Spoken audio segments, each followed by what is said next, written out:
Réponse à certaines préoccupations de catholiques au sujet des écrits de Luisa Picaretta. Cette section sera brève. Quiconque cherche des réponses plus complètes à ces préoccupations ou à d'autres devrait consulter les pages 488 à 532 de mon livre The Crown of Sanctity, ou pour les questions liées au millénarisme et à l'ère de la paix, les pages 356 à 396 de ce même livre. Cependant, bien plus que de se sentir satisfait des réponses données à toutes les préoccupations soulevées, il est important de reconnaître et de rappeler ce que nous avons déjà considéré plus tôt au chapitre 1er. Compte tenu de la quantité extraordinaire d'approbation, de validation, de reconnaissance, de miracles, etc., dont la vie, les écrits et la cause de Luisa ont bénéficié, il n'est plus vraiment possible de soupçonner encore que ces révélations puissent provenir d'une autre origine que le ciel. Ceci étant dit, les écrits de Luisa font des milliers de pages. Plongez-y et vous tomberez probablement sur des choses qui vous laisseront perplexes, voire même qui vous dérangeront au premier abord. Ne vous inquiétez pas, mettez ces choses de côté et revenez-y plus tard. C'est ainsi que nous devons toujours procéder face à une expérience mystique d'une telle ampleur, au lieu de supposer qu'une nouvelle découverte ne doit être rien d'autre qu'une confirmation de toutes nos idées, préférences, opinions et conceptions personnelles préexistantes. L'absence de telles difficultés dans un texte est un signe certain qui ne vient pas du ciel, dont les objectifs sont toujours plus élevés que la confirmation du statu quo, mais qu'il a peut-être été conçu par une agence de marketing et relations publiques engagée pour son expertise en matière de contenu inoffensif. Alors, question, n'est-ce pas une révélation privée que je peux ignorer si je le souhaite? Les révélations de Jésus à Luisa ne sont en effet que des révélations privées, comme Fatima, Guadalupe, la miséricorde divine et le Sacré-Cœur, etc. Le fait qu'une révélation ne soit que privée ne diminue en rien son élévation et n'autorise pas les catholiques à la rejeter licitement au seul motif qu'elle n'est que privée. N'oublions jamais que le rosaire est lui aussi une révélation privée, au sujet de laquelle la servante de Dieu, sœur Lucie de Fatima, a dit à juste titre « Tous les hommes de bonne volonté, tous, peuvent et doivent dire le chapelet chaque jour. » Car il est faux de dire qu'une révélation privée ne peut jamais présenter des obligations morales à la conscience des fidèles catholiques. Comme tout mensonge, cette assertion se fonde sur un principe légitime. Une révélation privée n'oblige pas sur le plan de la foi catholique surnaturelle, mais on affirme fallacieusement que, du simple fait qu'il ne s'agit pas d'un élément explicite du depositum fidei de la révélation publique, elle ne peut en aucun cas présenter une quelconque forme d'obligation à un catholique. Bien que cette thèse soit défendue avec véhémence par certains, elle contraste fortement avec le fait que vous et Dieu savez très bien quelles sont les invitations qu'il a adressées à votre cœur, et qu'au jour du jugement, votre gloire éternelle sera mesurée à la manière dont vous aurez répondu à ces invitations divines, et pas seulement au fait d'avoir cru aux énoncés dogmatiques qui constituent le dépôt de la foi. Un tel critère ne serait guère plus qu'une version catholicisée de l'ancienne hérésie de la foi seule, que de nombreux protestants ont eux-mêmes fini par abandonner. Cette hérésie soutient essentiellement que la seule question qui se pose en matière de salut est de savoir si l'on a cru ce que l'on était tenu de croire de foi surnaturelle. Mais l'enseignement catholique rejette cette idée. Considérez ce que dit le catéchisme. Au numéro 1778. En tout ce qu'il dit et fait, l'homme est tenu de suivre fidèlement ce qu'il sait être juste et droit. Il ne dit pas que l'homme doit seulement suivre fidèlement ce qui est juste et droit dans les seules matières que le magistère de l'Église catholique enseigne comme étant vraies. Il est clair en effet que non requis sur le plan de la foi catholique ne doit jamais être confondu à tort avec jamais une obligation de quelque nature que ce soit pour un catholique. Mais au-delà de ces considérations, nous ne devons pas décider trop vite qu'une question donnée n'est qu'une question de révélation privée. Ce n'est pas comme si une chose dont il est parlé dans les révélations privées pouvait être considérée forcément comme relevant seulement du domaine des révélations privées. Au contraire, lorsqu'une certaine vérité est répétée sur une longue période par tant de saintes âmes différentes, Le fait de rejeter cette vérité simplement parce que son impulsion remonte à des révélations privées risque d'aller bien au-delà du simple rejet d'une révélation privée donnée. Ce serait s'aventurer sur un terrain encore plus dangereux. En effet, en tant que catholiques, nous rejetons à juste titre le principe sola scriptura, sachant que la révélation divine est davantage que ce qui est écrit dans les pages de la Bible, puisqu'elle inclut également la sainte et vivante tradition qui jaillit de la même source divine, nous dit Dei Verbum, texte du Concile Vatican II, de la même source divine et tend vers la même fin que l'écriture elle-même. Rejeter le don, ou son règne universel au cours de l'ère, ce n'est pas simplement rejeter une ou deux révélations privées, c'est prétendre qu'une intuition fondamentale, qui s'affirme à travers l'expérience mystique du XXe siècle, notamment chez sainte Faustine, la bienheureuse Conchita, la bienheureuse Dina Bélanger, saint Maximilien Kolbe, sainte Élisabeth de la Trinité et bien d'autres, voir à cet égard les chapitres 3 et 1 de ce livre, est un mensonge diabolique. Et affirmer que l'autorité de l'Église a pu élever à la gloire des autels des mystiques dont les lumières proviennent des portes de l'enfer, c'est s'approcher dangereusement de l'affirmation que les portes de l'enfer ont peut-être déjà prévalu sur l'Église. Cela reviendrait à traiter notre Seigneur de menteur, compte tenu de sa promesse en Matthieu 16-18.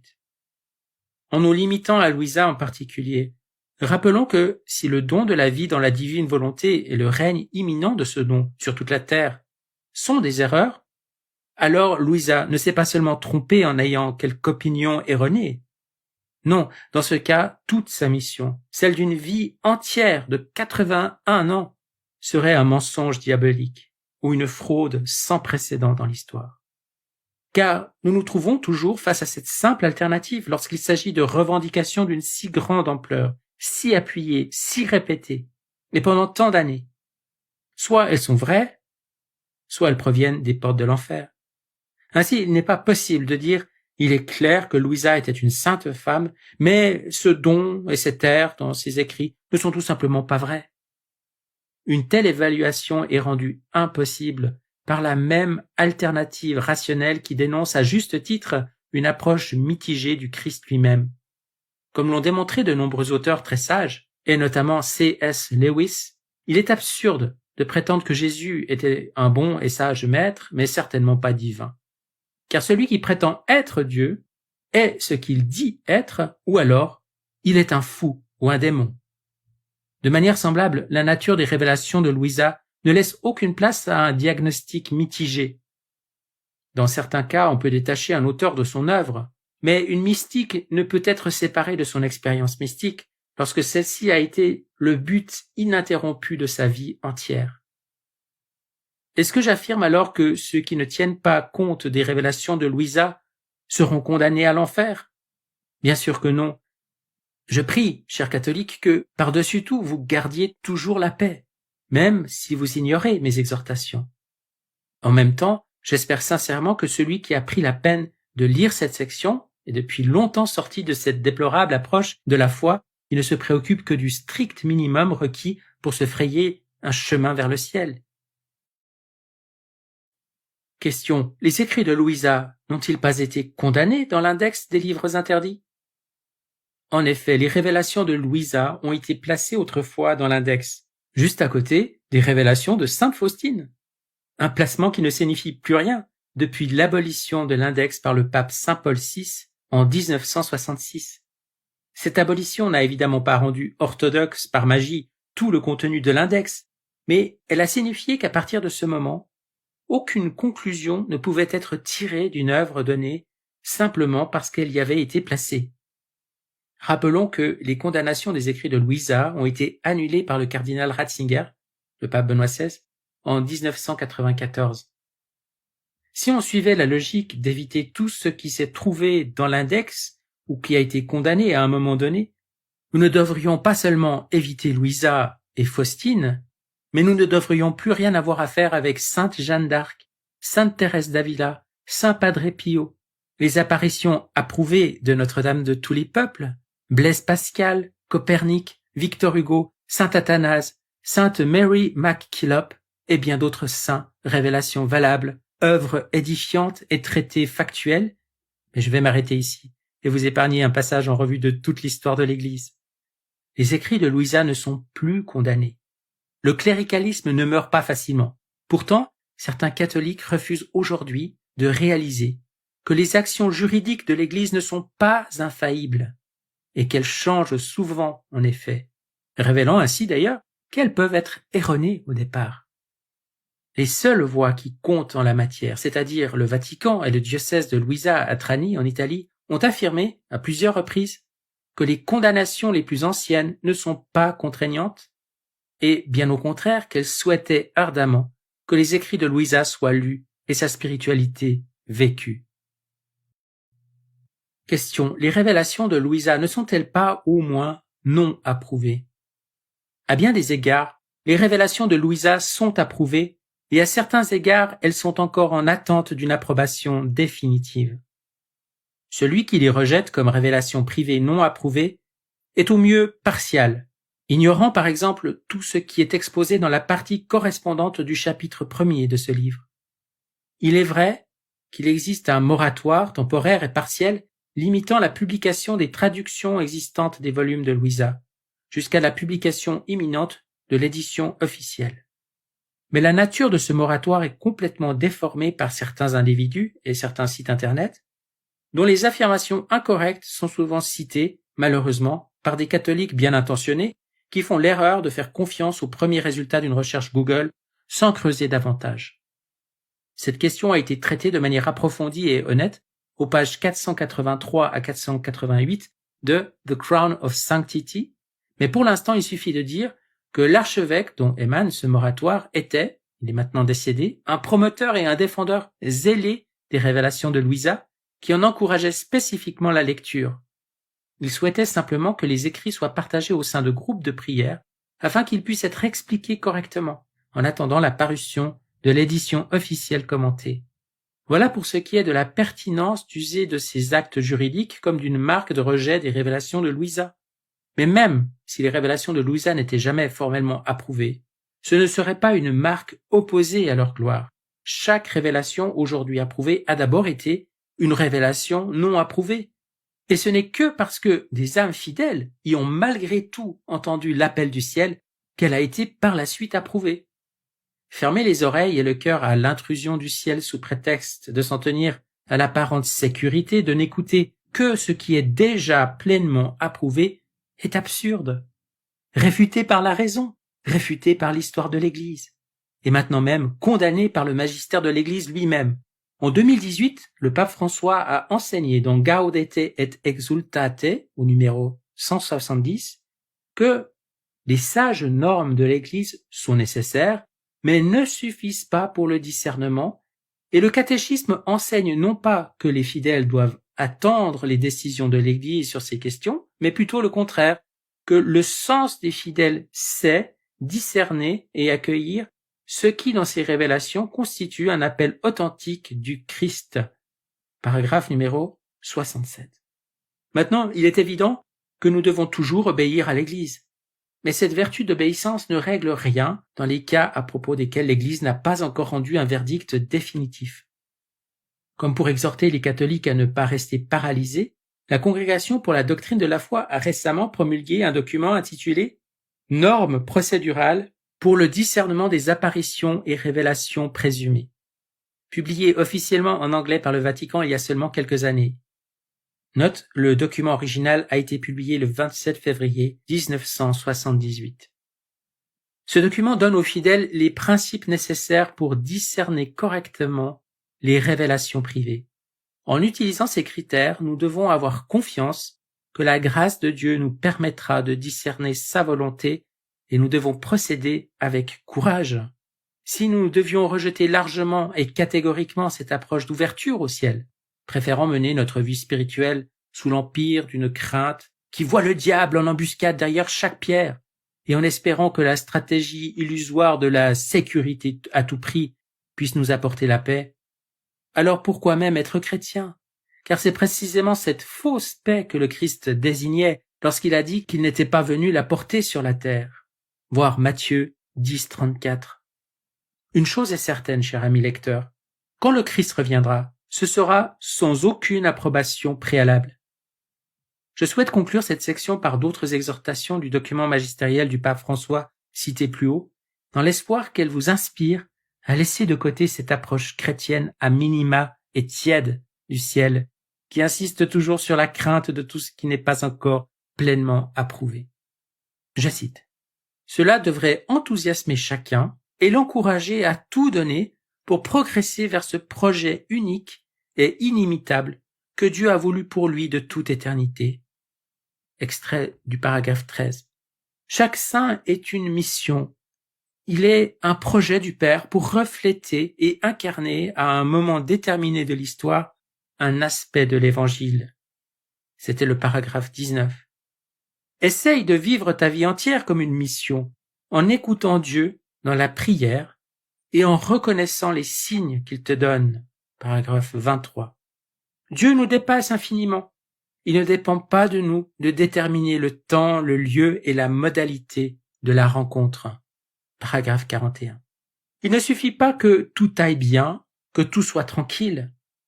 Dieu pourrait être en train de nous offrir quelque chose de plus et à cause de notre distraction dans la commodité, nous ne nous en rendons pas compte.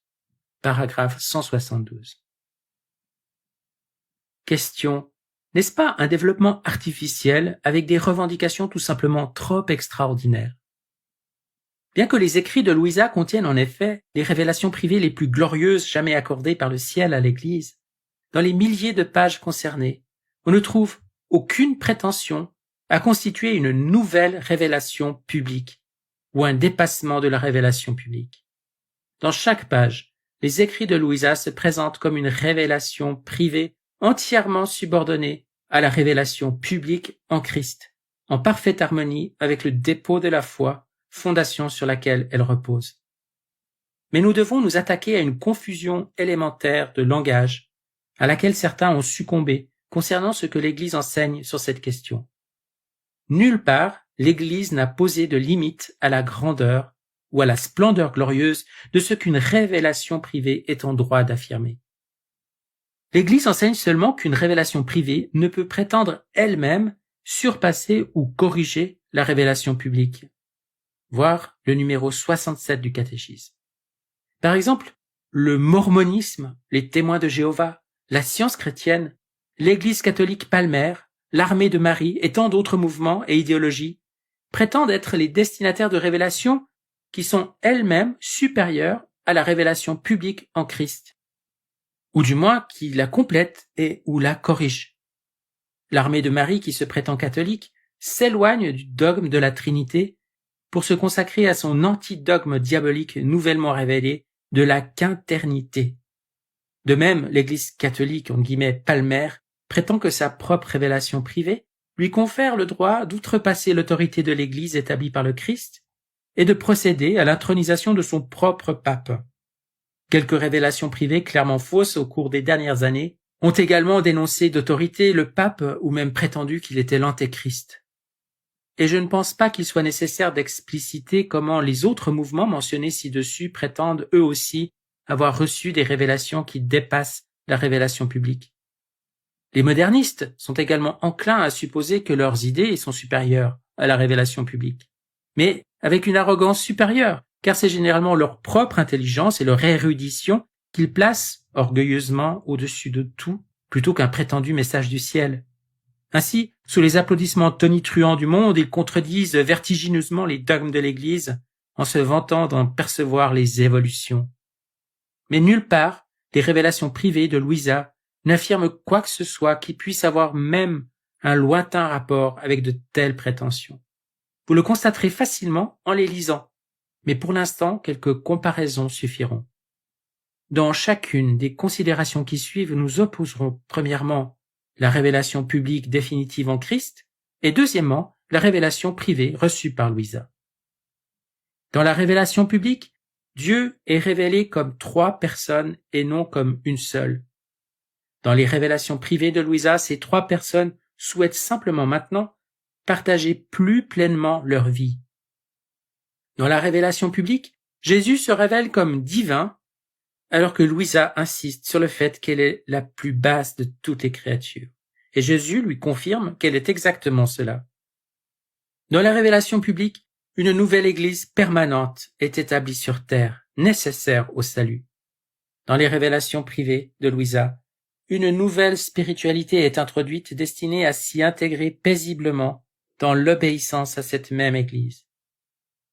Dans la révélation publique, 7 sacrements sont institués. Dans les révélations privées de Louisa, aucun sacrement n'est institué. Les mêmes 7 sacrements restent le chemin de la sainteté. Dans la révélation publique, un nouveau sacerdoce est institué. Dans les révélations privées de Louisa, aucun nouveau sacerdoce n'est formé. Les mêmes prêtres catholiques sont appelés à être les principaux messagers de la divine volonté. Dans la révélation publique, les lois sont modifiées. Par exemple, le divorce n'est plus permis. Les préceptes de la loi mosaïque ne sont plus en vigueur. Tous les aliments sont déclarés purs. La circoncision est abolie. Dans les révélations privées de Louisa, les lois demeurent entièrement inchangées. Dans la révélation publique, une liturgie radicalement nouvelle est instituée. Dans les révélations privées de Louisa, la liturgie reste identique.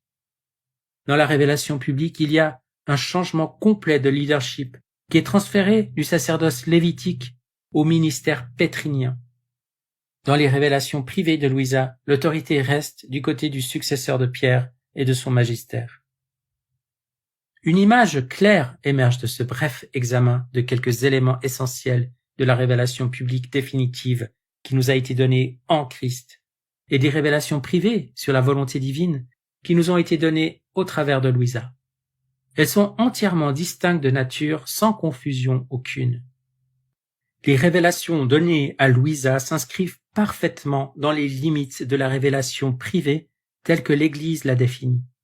Des limites qui cependant ne privent en aucune façon ces révélations du droit de parler de choses qui sont encore plus grandes que la rédemption elle-même.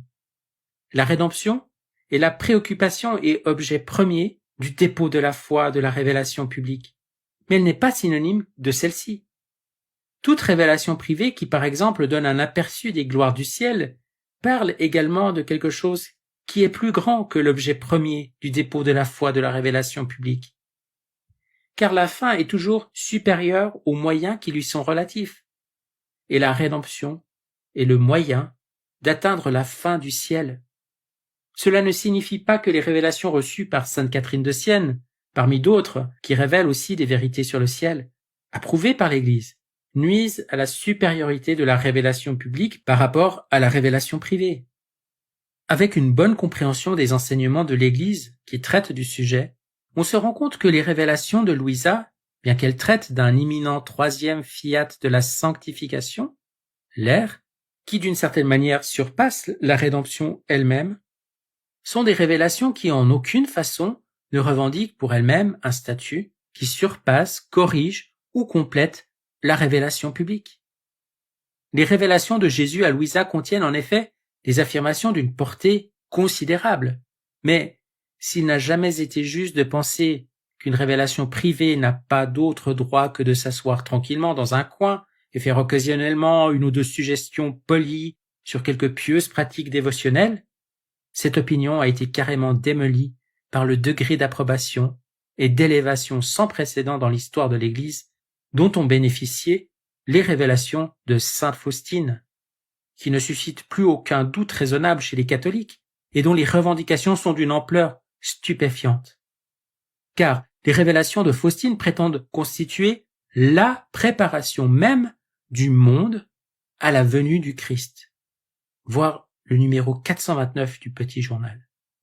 Elles exigent l'institution d'une nouvelle fête liturgique obligatoire le dimanche de la Divine Miséricorde, numéro 570, et la vénération par l'Église universelle d'une image particulière, l'image de la Divine Miséricorde, numéro 49, révèle avec une grande clarté une nouvelle sainteté, voir ce livre au chapitre 3, et offre même une promesse absolue sans précédent dans toute l'histoire de l'Église, selon laquelle le fidèle accomplissement de certaines exigences entraîne la rémission complète de tout péché et de toute peine, un véritable second baptême, car il n'implique pas les mêmes exigences qu'une indulgence plénière, voir les numéros 300 et 699 parmi une multitude d'autres prétentions extraordinaires.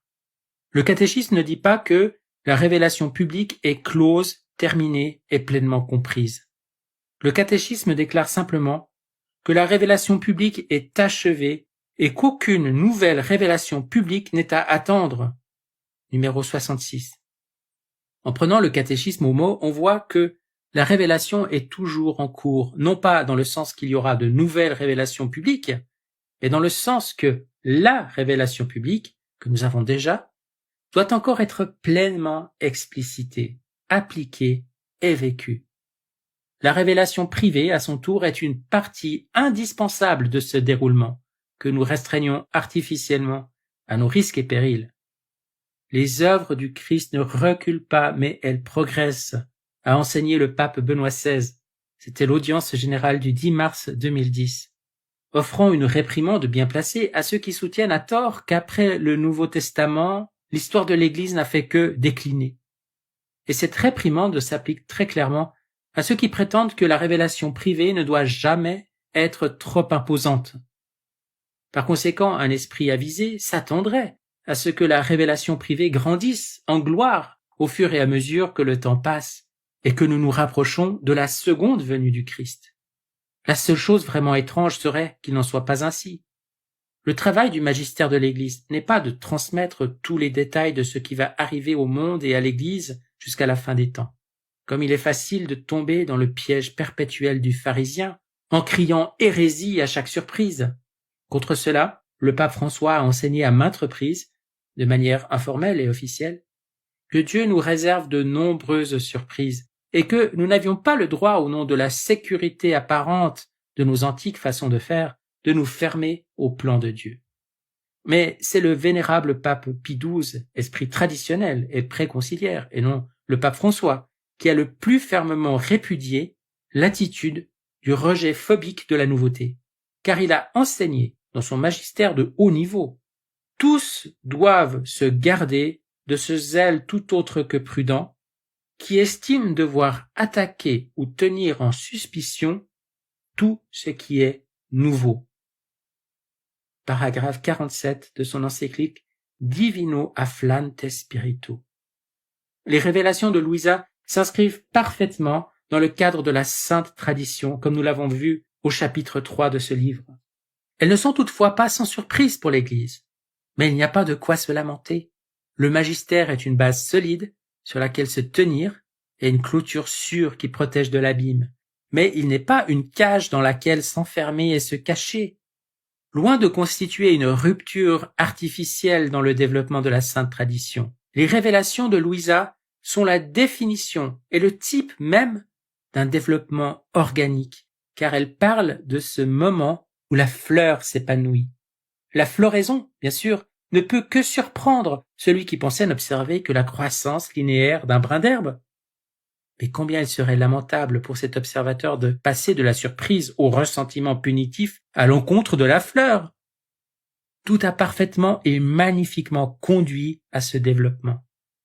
Et l'essentiel de ce bourgeonnement se retrouve partout chez les mystiques du XXe siècle. Mais cela ne peut être reconnu que par celui qui ne serre pas le poing. Question. Cette sainteté n'est-elle pas trop grande et trop facile? Et qu'en est-il de saint Joseph? Peut-être que face au don, certains objecteront. Il est absurde de dire que nous pouvons maintenant recevoir un nouveau don de sainteté que seuls Jésus, Marie, Adam et Ève ont connu avant le XXe siècle. Qu'en est-il de saint Joseph, saint François, saint Augustin, saint Paul? Pourquoi maintenant un si grand don, alors qu'il y a eu de si grands saints dans l'histoire de l'Église? De deux choses l'une.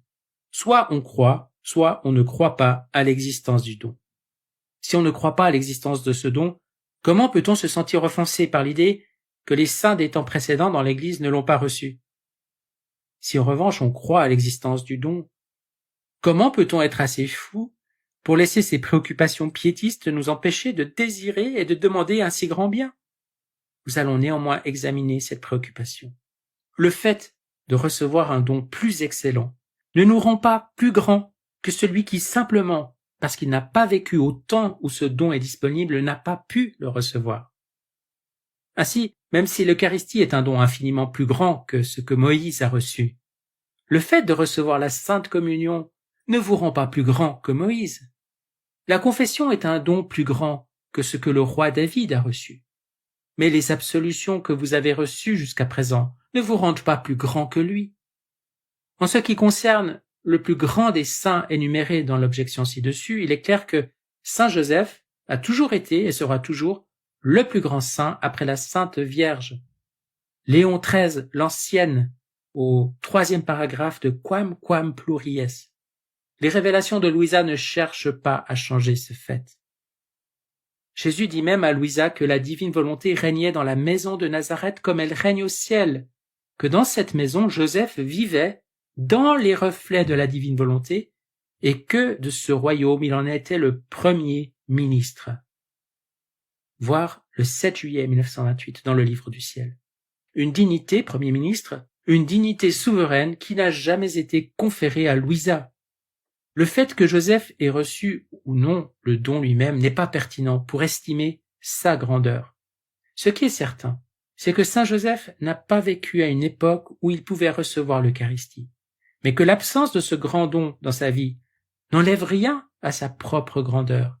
Et seul un fou s'élèverait contre l'exaltation de la grandeur de l'Eucharistie au prétexte que cela porterait atteinte à la gloire due à Saint Joseph. Élargissons cependant notre champ d'action et considérons la protestation plus générale. Mais pourquoi maintenant? Comme dit Jésus dans l'Évangile, « Vois-tu d'un mauvais œil que je sois généreux » Matthieu 20, 15. Adopter l'attitude de celui qui veut contester « Mais pourquoi donc Dieu n'agit-il pas autrement ?» en réponse à ce que Dieu, dans son infinie sagesse et son infaillible providence, juge approprié, est un sûr moyen de repousser la grâce comme l'eau est repoussée par le rocher impénétrable. Pourquoi Dieu n'a-t-il pas révélé plus tôt les dévotions du Sacré-Cœur ou de la miséricorde divine, peut-être à Sainte Marie-Madeleine? Pourquoi les pères du désert n'ont-ils pas reçu la bénédiction du Saint-Rosaire et des promesses correspondantes?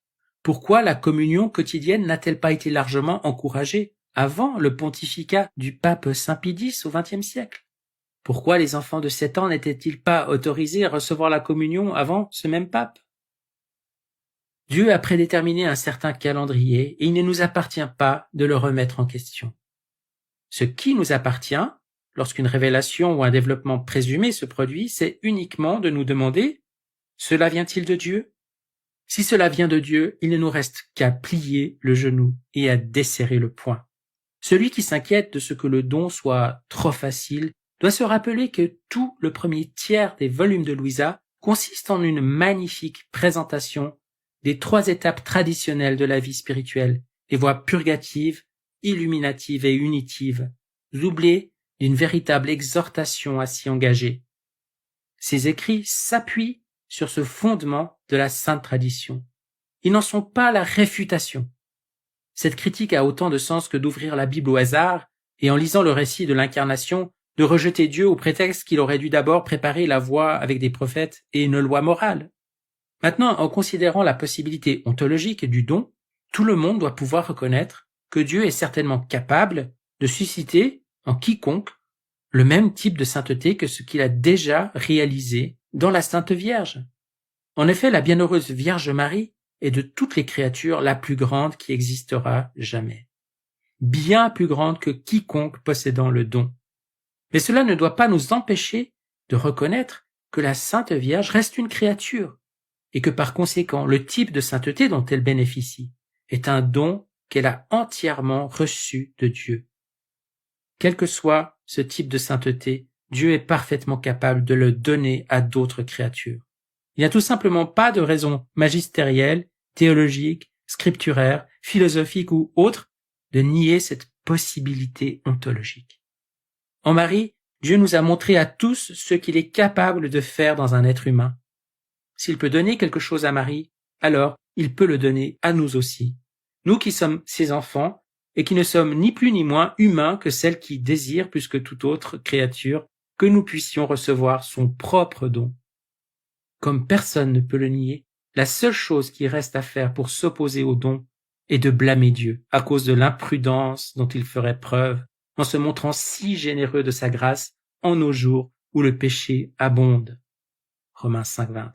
Il n'est pas nécessaire de perdre notre temps ici à démontrer l'absurdité d'une telle proposition.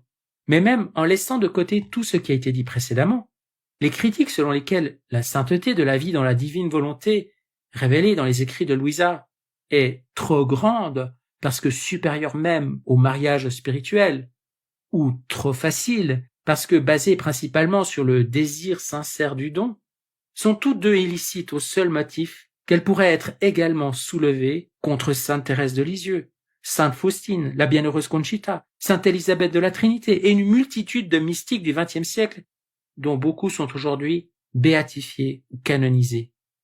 Voir chapitre 3 de ce livre. Nous devons nous rappeler que rien dans les révélations de Louisa ne vient porter ombrage au privilège singulier dont jouit la Sainte Vierge. Jésus fait clairement comprendre à Louisa qu'elle n'est pas la Vierge Marie, que la Sainte Vierge et non Louisa est la reine de la divine volonté et que ni Louisa ni aucun d'entre nous, personne, ne lui sera jamais comparable. Jésus se lamente même auprès de Louisa parce que les gens, déjà à son époque, accusent faussement les messages d'associer Louisa et Marie. Il dit « Ils ont dit que tu aurais déclaré être une reine. Que de bêtises! Je n'ai pas dit que tu es comme la reine du ciel, mais que je veux que tu lui ressembles, tout comme j'ai dit à beaucoup d'autres âmes qui me sont chères, que je les voulais semblables à moi. Mais cela n'avait pas pour conséquence qu'elles deviennent Dieu comme moi. » Livre du ciel, 19 mai 1931. D'autre part, il est vrai que Louisa est la tête terrestre de cette mission du troisième fiat de la sanctification. Mais qu'est-ce qui est difficile à croire à ce sujet? Dans cette mission, Jésus a besoin d'utiliser un instrument humain, encore en chemin ici-bas, comme il le fait toujours pour ses plus grandes œuvres. Est-il surprenant qu'il ait choisi une vierge humble et ordinaire? Certains, cependant, ont une objection tout à fait opposée à celle mentionnée ci-dessus. Ils soutiennent que cette sainteté révélée à Louisa est trop petite, car, disent-ils, la sainteté chrétienne est déjà supérieure en tout point à la sainteté d'Adam avant la chute. Mais ils se trompent. Les pères de l'Église contredisent nettement cette opinion, en enseignant par exemple que le principe de vie même d'Adam avant la chute n'était autre que l'Esprit Saint. Et pour sa part, saint Thomas d'Aquin souligne qu'il y a deux aspects sous lesquels la sainteté d'Adam est supérieure à la sainteté chrétienne, et un seul sous lequel la sainteté chrétienne lui est supérieure. Voir la Somme théologique, première partie, question 95, article 4. Bien que le catéchisme, à son numéro 375, laisse entendre que la sainteté chrétienne surpasse la sainteté originelle en un sens, Jésus affirme la même chose à Louisa, voir ce livre au chapitre 4. Et de plus, l'Église enseigne ailleurs que la sainteté originelle était d'une autre manière plus grande que la sainteté chrétienne, voir par exemple la préface liturgique « Tu veux que notre condition humaine retrouve sa splendeur première ». Note du traducteur, préface des vierges et des religieux. En anglais, le texte donne littéralement « Tu appelles la nature humaine à retourner à sa sainteté originelle ». Ce qui implique que même celui qui a la sainteté chrétienne doit s'efforcer par un labeur orienté vers quelque chose de plus grand, d'atteindre la sainteté originelle. Cette problématique ne peut toutefois être traitée de manière adéquate que dans le contexte du plan global que Dieu déroule dans l'histoire elle-même, et que nous avons examiné dans le récit de l'histoire à l'aune de la foi, qui devrait être consulté par toute personne qui s'intéresse à la question. Question, n'est-ce pas un millénarisme? En parfait accord avec les papes depuis Léon XIII et la multitude des révélations dignes de confiance prophétisant l'ère, dont certaines ont été signalées dans le chapitre 1er de ce livre, non seulement les révélations de Louisa n'enseignent pas le millénarisme, un millénarisme modifié ou quoi que ce soit de ce genre, mais elles répudient aussi spécifiquement ces erreurs, et toutes les erreurs énumérées dans le paragraphe suivant qui leur sont associées. Par exemple, en ce qui concerne l'erreur selon laquelle Jésus régnera physiquement sur la terre, il dit à Louisa que l'ère sera un règne sacramentel dans la grâce. Voir le livre du ciel le 2 novembre 1926. Concernant l'erreur selon laquelle il y aura un enlèvement, il dit à Louisa que même si de nombreuses âmes en grâce sont protégées, elles devront néanmoins vivre les châtiments sur terre, un thème constant dans ces révélations. En ce qui concerne l'erreur selon laquelle l'âge de l'Église, avec sa hiérarchie et ses doctrines, cédera la place à l'âge de l'esprit, il dit à Louisa le contraire, à savoir que, bien loin d'assister à sa disparition, l'ère verra l'Église acquérir sa pleine vigueur. Voir le livre du ciel le 2 septembre 1901. Et que les prêtres catholiques en seront les principaux messagers. Livre du ciel 13 janvier 1929. En ce qui concerne l'erreur selon laquelle la résurrection éternelle des morts se produira avant l'ère, il dit à Louisa qu'on mourra pendant l'ère et que les corps de ceux qui mourront attendront dans leur sépulcre le jour de la résurrection. Voir le livre du ciel le 22 octobre 1926. En ce qui concerne l'erreur selon laquelle on jouira de la vision béatifique dès cette terre et que la foi ne sera plus nécessaire, il dit à Louisa que la foi sera toujours nécessaire, même si elle sera beaucoup plus lumineuse qu'elle ne l'est généralement aujourd'hui. Voir le livre du ciel le 29 juin 1928. En ce qui concerne l'erreur selon laquelle les hommes de l'ère seront confirmés ontologiquement dans la grâce et rendus incapables de pécher ou de souffrir, il dit que cette confirmation ontologique n'existe qu'au ciel. Livre du ciel le 29 septembre 1931. Et que même durant l'ère, il peut y avoir de la souffrance, mais d'une nature triomphante et glorieuse. Livre du ciel le 22 août 1926. Il existe 9 idéologies erronées, certaines étant des hérésies condamnées, d'autres de simples notions erronées avec lesquelles l'ère est parfois confondue à tort, et chacune d'elles doit être soigneusement évitée. 1. Le millénarisme de base, Montanus, Chiliasme. 2. Le millénarisme modifié.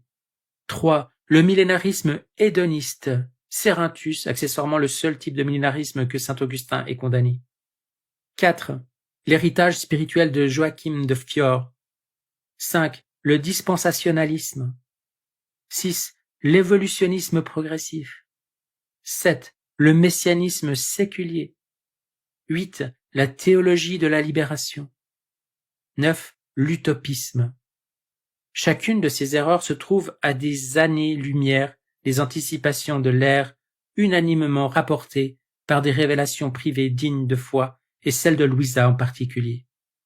Malheureusement, il y a aujourd'hui quelques auteurs qui, ayant publié leurs propres spéculations eschatologiques où l'ère n'a pas droit de citer, déforment systématiquement la Sainte Écriture, le magistère et les révélations privées en essayant de populariser l'idée fausse selon laquelle l'ère serait l'hérésie du millénarisme modifié. Mais l'autorité de l'Église a déjà défini le millénarisme modifié lui-même comme étant l'anticipation du règne physique du Christ sur la terre.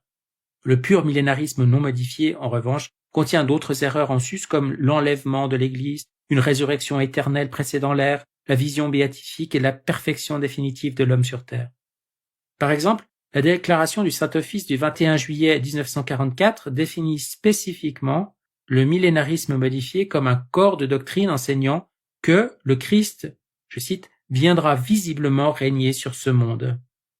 Le simple fait que les critiques de l'ère tentent de supplanter l'autorité de l'Église en définissant le terme modifié à leur convenance, en contradiction avec ce que l'Église a déjà établi, devrait immédiatement signaler à tout catholique orthodoxe que ces personnes ne méritent pas d'être prises au sérieux. Cependant, en raison de la quantité et non de la qualité qui est incroyablement faible, et de la popularité, dans quelques cercles, de leurs arguments, j'ai consacré un chapitre entier à la réfutation de leurs distorsions dans The Crown of Sanctity, et j'encourage tous ceux qui souhaiteraient creuser la question à le lire aux pages 356 à 396. Rappelez-vous que dans le livre « Quand vous priez, dites Notre Père », le pape François enseigne que, je cite, « Le royaume de Dieu existe, le royaume de Dieu viendra. Le royaume de Dieu vient aujourd'hui, mais dans le même temps, il n'est pas encore totalement venu. » Fin de citation. En parfait accord avec l'enseignement catholique, le message de Jésus à Louisa consiste à annoncer que le temps est maintenant venu pour son royaume, prêché depuis 2000 ans, d'arriver sur la terre d'une manière plus entière et parfaite que jamais. C'est tout à fait orthodoxe et cela devrait être extrêmement enthousiasmant pour tous les catholiques. Ne laissez pas, chers lecteurs, certains voleurs d'espoir qui prêchent une eschatologie du désespoir vous convaincre du contraire. Question. N'est-ce pas l'hérésie du monothélitisme ou du quiétisme? Les révélations de Louisa ne cessent d'enseigner le contraire du monothélitisme. Jésus dit à Louisa qu'il avait une volonté humaine et qu'il veut que nos volontés soient petites, comme l'enseignait sainte Thérèse de Lisieux, et non anéanties, actives de son activité à lui et non passives. Les écrits de Louisa n'enseignent ni n'impliquent aucune des 43 propositions que l'Église a condamnées comme constituant l'hérésie du quiétisme. Voir le document du pape Innocent XI en 1687, Celestis Pastor. Tout au long des volumes de Louisa, nous voyons le contraire du quiétisme enseigné sans relâche. L'effort moral est primordial. Le salut et tout faire pour éviter le purgatoire sont extrêmement importants. L'intercession pour les autres est encouragée. On se lamente de la perte des âmes et d'autres maux. On insiste fermement sur toutes les vertus traditionnelles. On prie pour atténuer les châtiments, etc. Toute allégation de quiétisme pourrait être beaucoup plus facilement portée contre les nombreux saints, docteurs de l'Église et autres mystiques cités dans le chapitre 3 de ce livre, et tout élément prétendument quiétiste dans les écrits de Louisa se trouve exposé de manière beaucoup plus explicite dans ses ouvrages d'une orthodoxie inattaquable. Dans les extraits suivants des écrits de Louisa, comme dans tant d'autres qui leur sont semblables, nous voyons clairement réfuter tout soupçon de quiétisme, de monothélitisme et de tout corollaire de ceux-ci. Jésus dit: J'avais une volonté humaine qui n'avait même pas un souffle de vie. En s'abandonnant entièrement, elle laissait la place à ma divine volonté en tout. Livre du ciel, 19 juillet 1928. Sans rien détruire de ce que fait la créature, ma divine volonté les anime de sa lumière. Elle les embellit et leur communique sa puissance divine. 16 septembre 1931. Ma fille, la volonté humaine en elle-même est nauséabonde, mais unie à la mienne, elle est la plus belle chose que j'ai créée. 31 janvier 1928.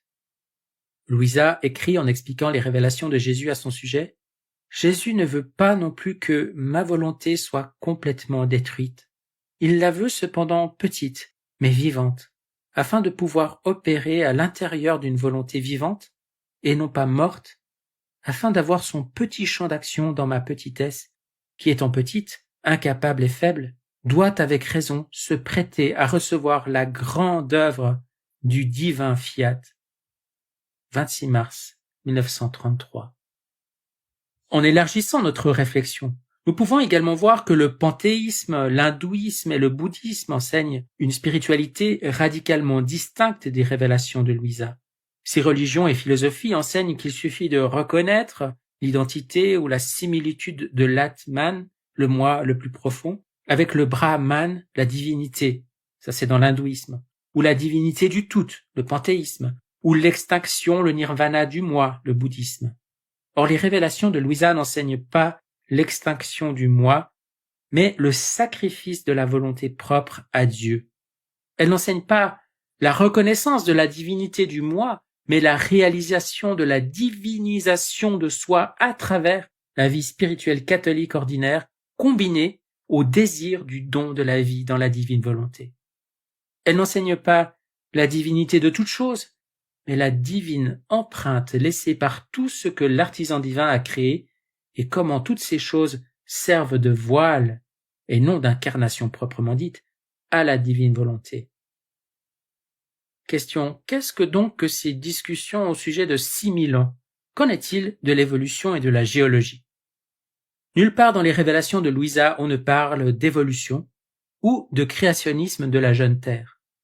Sur ces questions, tout ce qu'il faut croire pour rester cohérent avec les révélations de Louisa est qu'Adam et Ève sont bien nos premiers parents et qu'ils sont tombés en disgrâce en commettant le péché originel il y a environ 6000 ans, bien que je propose d'aller beaucoup plus loin en rejetant la vision moderne sur ces questions, voir The Crown of Sanctity, les pages 526 à 532.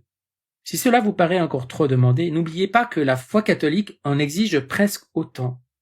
Dans Humani Generis, paragraphe 37, le pape Pie XII a condamné avec autorité la notion de polygénisme selon laquelle l'humanité serait issue d'une pluralité de parents.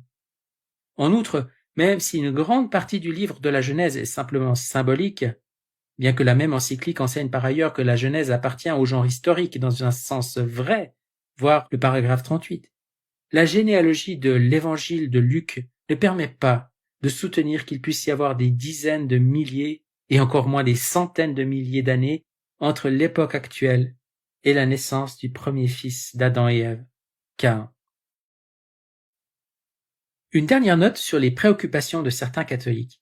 En tant qu'enseignant, je suis parfois tenté, autant que quiconque, d'adopter une approche erronée de l'expérience mystique. Je me sens donc le devoir de vous répéter ce que je dois souvent me rappeler à moi-même. L'expérience mystique ne doit jamais être abordée à la manière d'un professeur de théologie, quand celui-ci s'apprête à noter le travail d'un étudiant. L'expérience mystique n'est pas d'abord un exercice intellectuel. Elle doit être jugée avant tout à ses fruits, et ses différentes formes littéraires, ainsi que la manière dont se produit le phénomène dans le récepteur, doivent être comprises et prises en considération, de sorte que ce que le texte signifie réellement puisse être reçu conformément au dessein de Dieu. Que deviendrait toute l'histoire de la tradition spirituelle catholique, longue de 2000 ans, si l'on adoptait une approche de l'expérience mystique qui soit chicanière, littéraliste, rationaliste, mesquine, obsessionnelle et compulsive? Elle serait en lambeaux, et notre glorieuse foi réduite à une simple philosophie, comme le pape François qualifie justement la religion quand elle est dénuée d'expérience mystique.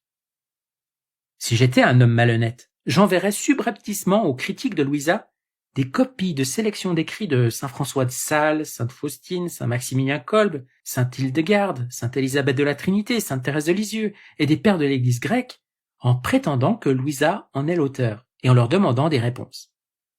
Savez-vous ce qui se passerait? Soyez-en certains, ces critiques m'enverraient de longs traités détaillant toutes sortes d'erreurs doctrinales qu'ils croiraient avoir trouvées dans ces œuvres, que l'Église tient pourtant en si grande estime, pensant réfuter Louisa.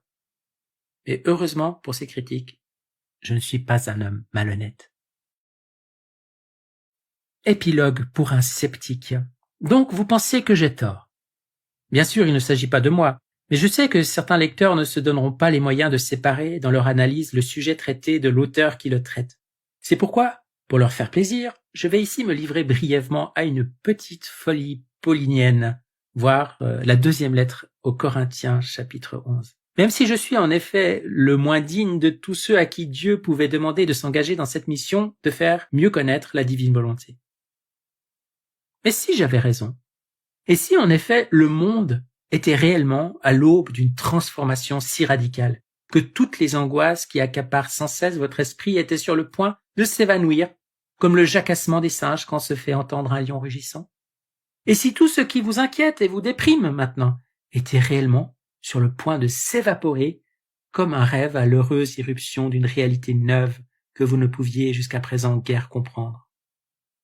Et si malgré tout, vous étiez réellement invité non seulement à connaître cette transformation imminente, mais aussi à vous placer du bon côté en faisant partie des quelques personnes dont on se souviendra pour en avoir été les messagers. Contrairement aux vendeurs qui emploient une stratégie familière en terminant leur présentation de manière similaire, je n'ai rien à gagner et je ne vous demande rien pour moi-même. Je ne créerai jamais un club secret de la divine volonté auquel vous pourriez adhérer pour seulement 3 virements de 99,99 $. Je ne vous propose pas non plus une affaire qui ne se refuse pas en vous présentant de l'huile de serpent et en vous suppliant d'épargner quelques centaines de dollars en raison du coût relativement minime combiné à de considérables bénéfices apparents. Je suis plutôt un philosophe, un érudit et un professeur dont le métier consiste à découvrir la vérité, à savoir que c'est la vérité, à savoir que je sais que c'est la vérité, et à savoir pourquoi je sais que c'est la vérité. Tout cela en n'utilisant que les méthodes logiques, les plus absolument fiables, et un raisonnement à toute épreuve, qui vous offre ce qu'il a convaincu au fil des années d'études et d'enquêtes, plus que toute autre chose. Et il se trouve que ce quelque chose qui vous est offert vous donnera à vous et au monde tout ce que vous avez pu légitimement souhaiter et espérer. Et pour cela, tout ce que vous avez à faire, c'est de le vouloir et de le demander. Même si vous avez lu ce livre en entier et que vous n'êtes pas convaincu, Existe-t-il une définition plus précise de la folie que le refus de cette offre? Toute votre vie, vous avez dû abandonner des croyances que vous souhaitiez être vraies, des croyances auxquelles vous étiez attaché, mais qui n'étaient tout simplement pas vraies.